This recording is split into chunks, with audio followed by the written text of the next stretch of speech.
अब एक तो शरीयत एक्ट के जो आपने हिपोक्रेसी की बात की, लेकिन अगर हम इस्लामिक पॉइंट ऑफ व्यू से बात करते हो तो मेरे हिसाब से तो शरीयत एक्ट होना भी नहीं चाहिए था एग्जिस्टेंस में, क्योंकि इस्लाम के कानून में तो बदलाव कर ही नहीं सकते। आपको तो हर एक कानून शरीयत का मानना है सपोजिटली।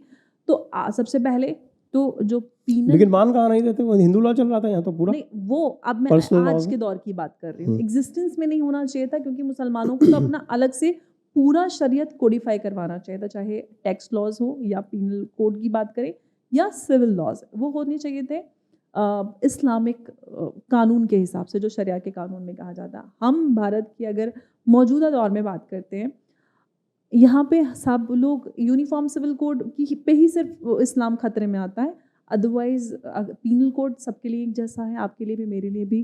किसी मुसलमान के आज तक हाथ नहीं कटते, और सबके अकाउंट्स हैं, सबके फिक्स डिपॉजिट्स हैं, सारे interest भी सारे आते हैं। सूद लेते हैं बैंक से। एग्जैक्टली और फ्री पॉलिसीज जो सरकार की माइनॉरिटी स्कीम्स होती हैं, सरकार मदद भी देती है, फ्री सिलेंडर भी देती है, राशन भी देती है, हज सब्सिडी ऑल अब ख़त्म हो गई है, वो भी मिलती थी, और वक्फ बोर्ड भी है। तो सारी चीज़ें हैं जो कि इस्लाम में नहीं हो, मतलब इस्लाम के हिसाब से तो ये सारी चीज़ें हमें लेनी नहीं चाहिए, क्योंकि आप इस तरह की चीज़ें नहीं ले सकते सरकार से, जो कि एक लोकतंत्र में तो सबसे पहली बात तो ये है कि लोकतंत्र में तो ये मुफ्तखोरी हराम है क्या इस्लाम में? मुफ्तखोरी तो हराम है, आप इस तरह की चीज़ नहीं ले सकते। आप हज तो किसी और के पैसे से आप जा ही नहीं सकते, आपको अपनी कमाई से पाक साफ हक हलाल की कमाई से हज करना है।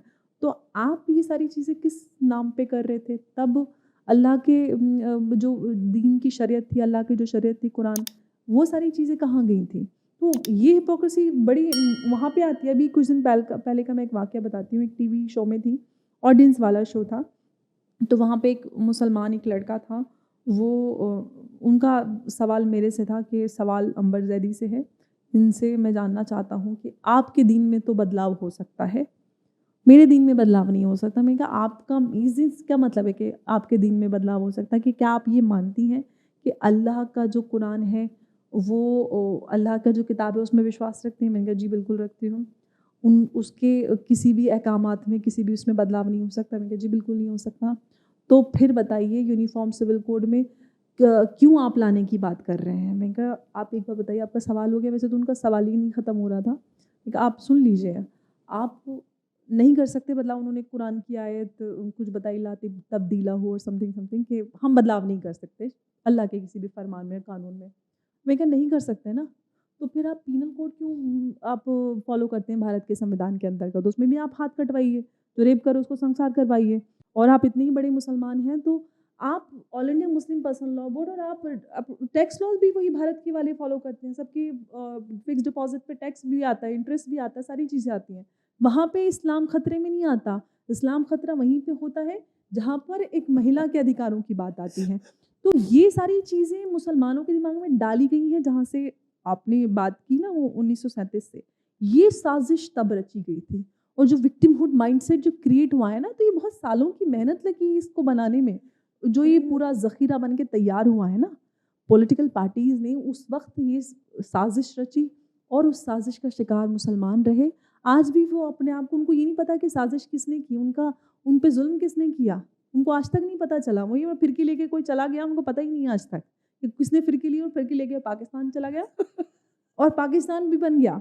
तो ये बड़ी बड़ी विडंबना है हमारे देश की। अच्छा, ये जो बात करते हैं ना कि जी। भाई ये पूरी तरह से ये कुरान को फॉलो करेंगे, इनके लिए मैं कई बार अच्छा सुझाव सर, देता एक हूँ। बात मैं जोड़ना चाहती हूँ, ये जो all India Muslim personal law board, Jamiat और ये इतना विरोध प्रदर्शन करा रहे हैं। In fact all India Muslim personal law board ने जो अभी कुछ दिन पहले एक बैठक की थी, उसमें एक पर्चा जारी किया था, उस पर QR कोड है।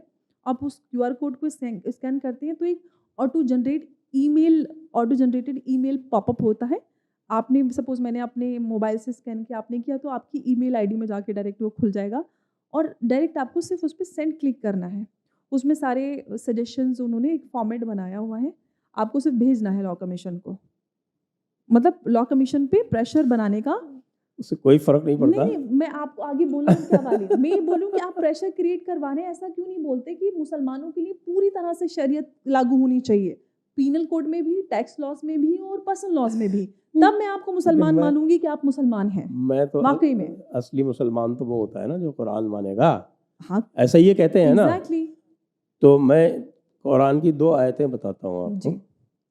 एक तो है सूरत अन-निसा की 97 4.97, वो कहती है कि किसी भी मुसलमान को काफिर मुल्क में नहीं रहना चाहिए एब्सोल्युटली। और गुनाह है उसको हिजरत कर जाना चाहिए। हुँ। और दूसरी है आई थिंक 16.41, वो ये कहती है कि जो हिजरत कर जाएगा उसको सवाब मिलेगा, इनाम मिलेगा। तो दोनों तरह से है, नेगेटिव भी है, पॉजिटिव भी है। तो ये क्यों नहीं उसको फॉलो करते? कहते हैं कि जिनको जिनको जो है शरीयत के मुताबिक रहना है तो बहुत सारे ऐसे शरई देश हैं, वहाँ चले जाए। मैं कितने बता सकता हूँ, आप सोमालिया चले जाइए, पाकिस्तान आप चले जाइए। यमन चले जाइए। पाकिस्तान। पाकिस्तान तो बिद्दत है। अफगानिस्तान जा सकते हैं। हाँ, अफगानिस्तान में अभी अभी रिसेंटली औरतों के लिए बिल्कुल ब्यूटी पार्लर भी बैन हो गया है। ब्यूटी पार्लर वो तो सख्त शरई निज़ाम है वहाँ पे। और उसके अलावा चाड है, मॉरिटेनिया है, एग्जैक्टली। इस तरह के नाइजर 56 वाइजर 57 बहुत देश सारे, है, कहीं भी जा सकते हैं। सूडान है, साउथ सूडान से, तो ये 57 सब जो ऑप्शन है है। ये सख्त शरई निज़ाम के देश जी। हैं। यहाँ पर जाइए, बिल्कुल। और इनमें से तो बहुत सारे ऐसे हैं जहाँ जाने के लिए पासपोर्ट की भी ज़रूरत नहीं, बिल्कुल। जैसे सोमालिया है, अफगानिस्तान है। जाइए मज़े से, बिल्कुल। वो आपको गुलाम रख के और आपकी खिदमत करेंगे। दिक्कत क्या है? दिक्कत तो यही है ना कि हमें यहीं पे रहना भी, हमें सारे मज़े भी लूटने हैं और ये भी कहना है कि भाई बड़ा जुल्म हो पाकिस्तान रहा है। जिन्होंने बनवाया उनमें से कोई पाकिस्तान नहीं गया। हुँ। सारे यूपी सबसे वाले वही बड़े हैं। ये यूपी वाले जो ये सब वही हैं। बरेलवी आपके जी। मसलक वाले हैं, सबसे आगे यही थे। जी। और अहमदिया। इनके मुफ्ती जो थे सबसे बड़े, नईमुद्दीन मुरादाबादी, जी। वो इसमें सबसे आगे थे। उन्होंने पूरा का पूरा चार्टर बनाया था, 11 point charter. All India Sunni conference में उनको मुकम्मल किया गया था कि उसके वो सदर बने थे, और फिर उन्होंने वो चार्टर बनाया था कि ये पाकिस्तान का निज़ाम इस तरह से चलेगा।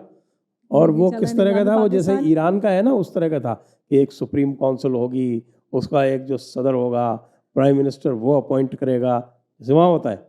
मुंगेरी लाल के हसीन सपने। मुंगेरी लाल के हसीन सपने जो थे, अच्छा, और जो और दूसरे थे अबू हलाल मौदूदी, वो अपोज कर रहे थे कि भाई पार्टीशन नहीं होना चाहिए। जब पार्टीशन हो गया तो ये नईमुद्दीन मुरादाबादी और ये अहमद रज़ा बरेलवी के दोनों, मुस्तफ़ा और हामिद, ये सब पहुंचे पाकिस्तान कि अब तो हमारा 11 पॉइंट चार्टर चलेगा। वहाँ इनको किसी ने भाव नहीं दिया। भाव किसको दिया? अबू अला मौदूदी को। और वो शब्बीर हसन उस्मानी इनके देवबंद के थे, वो वहाँ पहुँच गए उनको। और भाई देवबंदी और आपके जमात इस्लामी वाले जो है वो तो हो गए वहाँ पे राजा, और ये हो गए फ़कीर। वहाँ से वापस लौट आए यहाँ पर।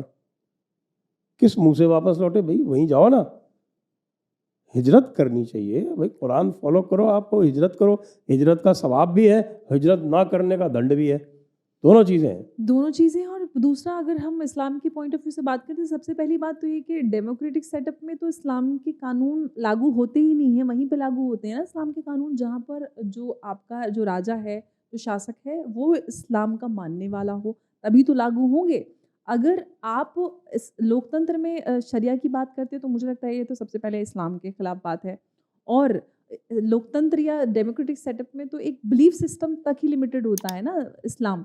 और हम देखते भी हैं बहुत सारे जितने भी डेमोक्रेटिक सेटअप में वहाँ पे सारे मुसलमान जो भी वहाँ के लॉज होते हैं वही मानते हैं। लेकिन ये भारत में ही सारी चीज़ें होती हैं। आपने कहीं और ऐसा होते हुए देखा? आपने यूरोप में पूरे कहीं पे देखा, अमेरिका में देखा? कर रहे हैं ना, फ्रांस में दंगा, वो दंगा कर रहे हैं शरीयत लागू करने के लिए तो कर रहे हैं। और शरीयत कोर्ट इन्होंने यूके में भी चला लिए हैं। हाँ, वो अच्छा, ये भी एक बड़ी विडंबना है कि हम जाते हैं एक ऐसे देश से जहाँ पर बड़ा जुल्म हो रहा होता है, हम जाते हैं एक रिफ्यूजी बन के कि भाई हमें शरण दे दो, फिर वहाँ पे जाके फिर हमें वही शरिया चाहिए जिससे हम बच के वापस बाहर गए थे। तो ये जो नेवर एंडिंग प्रोसेस है ना कि एक ऐसे वो कोई तो कहावत है ना कि अपनी दुम के पीछे ऐसे कोई तो मुझे एग्जैक्टली याद नहीं आता। वो सांप अपनी दुम। हाँ, वो ऐसे घूमता रहता है ना, उसको लगता है कि कोई तो पीछे काट रहा है तो वही वाला चल रहा है।